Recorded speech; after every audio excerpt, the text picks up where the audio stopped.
মেয়ের জীবন বাঁচাতে সাহায্যের আবেদন অসহায় বাবা ও মায়ের। মেয়ে জটিল রোগে ভুগছেন, সুচিকিৎসার অভাবে পড়ে রয়েছে বাড়িতে। সুচিকিৎসার জন্য দরকার প্রচুর অর্থের।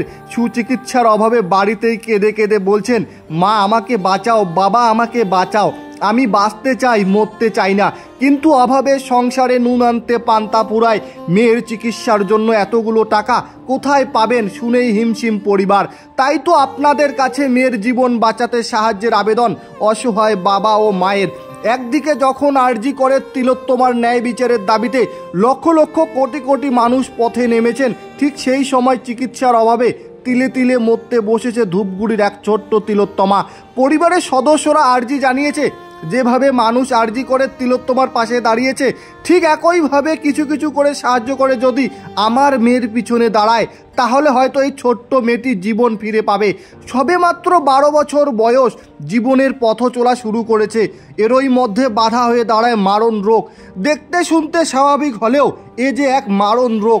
তিলে তিলে মরতে বসেছে মেয়েটি। একবার দাঁত দিয়ে নিজের জিভ নিজেই চিবিয়ে কেটে ফেলেছে, সে নিজেও টের পায়নি, এমনকি কোনো ব্যথাও অনুভব হয়নি।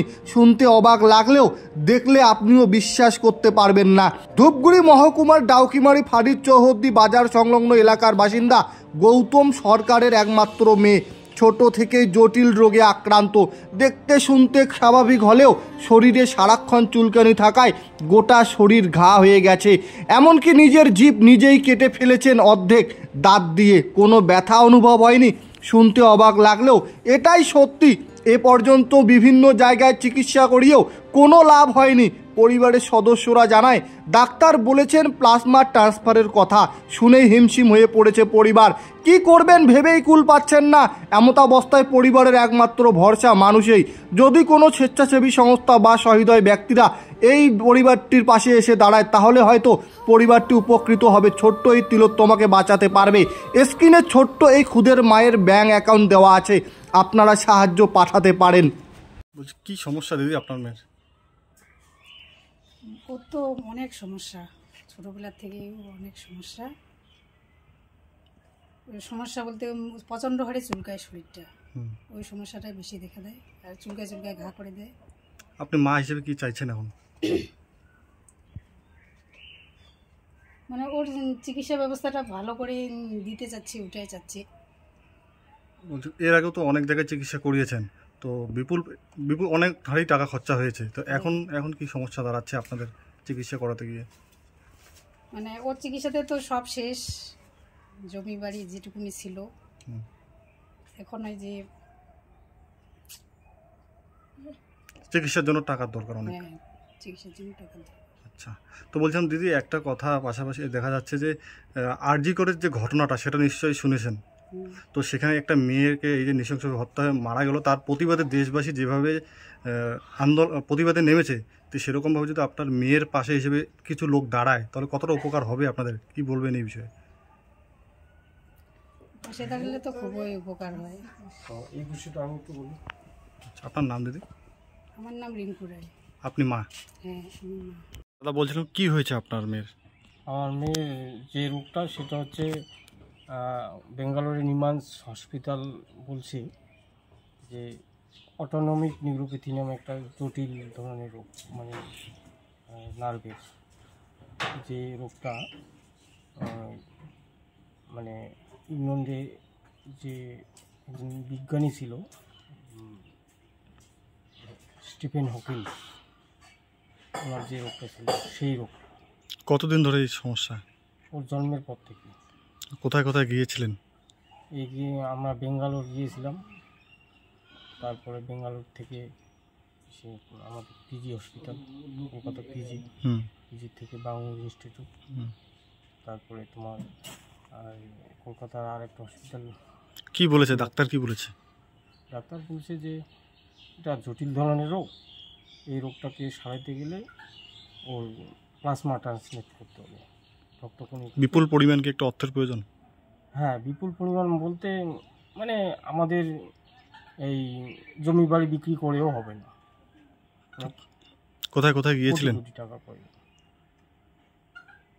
ওই নিমান্স হসপিটাল, মেয়ের সাহায্যের জন্য কোথায় কোথায় গিয়েছিলেন? আমি মেয়ের সাহায্যের জন্য প্রথম গিয়েছিলাম হচ্ছে আমাদের জলপাইগুড়ি যে চাইল্ড লাইন, মানে ওয়েলফেয়ার যে হুম।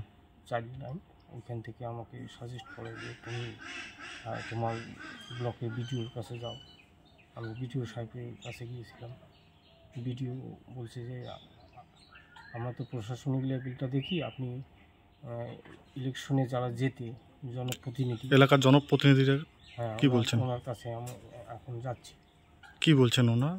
ওনারাও বলছে যে আমরা তো আপনাকে একবার পাঠিয়েছি, মানে শিশু সাথী স্কিমে তো পাঠিয়েছি। বলছিলাম আপনার মেয়ের তো অনেক দিন ধরেই সমস্যা, হ্যাঁ। তো এর মধ্যে তো অনেক ভোট আসলো গেল, হুম। তো এলাকার জনপ্রতিনিধিরা কি কোনো আশ্বাস দিয়েছে এরকম? আশ্বাস তো দিয়েই মানে ওই শেষ, মানে কিন্তু আদৌ কোনো কিছু সাহায্য করেনি? যেমন আপনারা যেমন আজকে আমার বাড়ি আসছে, এরকম আমার বাড়িতে এমপি সাহেবও আসছে। কি বলছে এমপি সাহেব? এমপি সাহেব বলছে যে দেখি আমি মেয়েটার জন্য কী করতে পারি। এমএলএর কাছে গিয়েছিলেন? হ্যাঁ, এমএলএ তখন তো উনি এমএলএ ছিলেন না, এখন নতুন হয়েছে, হুম। তো এখন তো যাচ্ছি। তো উনি, আমি গতকালে গিয়েছিলাম, কি বলছে? তো বললো যে আমি তো দেখলাম ব্যাপারটা, দেখি কতদূর কী করতে পারি। বলছিলাম আপনার মেয়ে তো দেখতে তো স্বাভাবিক।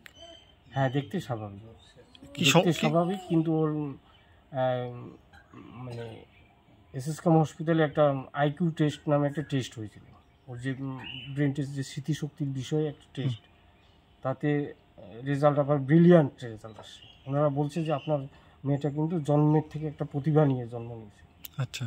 যেরকম ধরেন যে যেমন ফুটবলার মেসি, ক্রিকেটার আমাদের সচিন তেন্ডুলকার, ওরও এরকম একটা প্রতিভা আছে। বলছি আপনারা এখন কি চাইছেন? আমি যেটা চাচ্ছি, আমার মেয়ে, যদিও আমি বাবা হিসাবে দায়িত্ব আমার মেয়েটাকে বড় করে তোলা, ওর আর্থিক সঙ্গতি সচ্ছল করা, ওর সুখ দুঃখ সাথী হওয়া আমার কর্তব্য, কিন্তু আমি আর আর্থিক কারণে পেরে উঠতেছি না। আমার মানে সহযোগিতা চাইছেন? সহযোগিতা প্রয়োজন। দেশবাসীর কাছে আমি একটা রিকোয়েস্ট করব যে আমার মেয়েটাকে আপনাদের মেয়ের মতো করে দেখে, আমাদের নিজের মেয়ে ভেবে যা পারো একটু সহযোগিতা করলে আমি মেয়েটাকে জীবনে প্রতিষ্ঠা করতে। কি করেন আপনি? আমি এমনি কিছুই করি না, ওই চাষবাস টুকিটাকি করি, দিনমজুরি করে সংসার? মজুরি করি, ওই আর সবজির ব্যবসা করি মাঝে মাঝে, ওই রিলায়েন্স কোম্পানিতে সবজি কিনে। আপনার নাম? আমার নাম গৌতম রায়। কোন এলাকায় বাড়ি?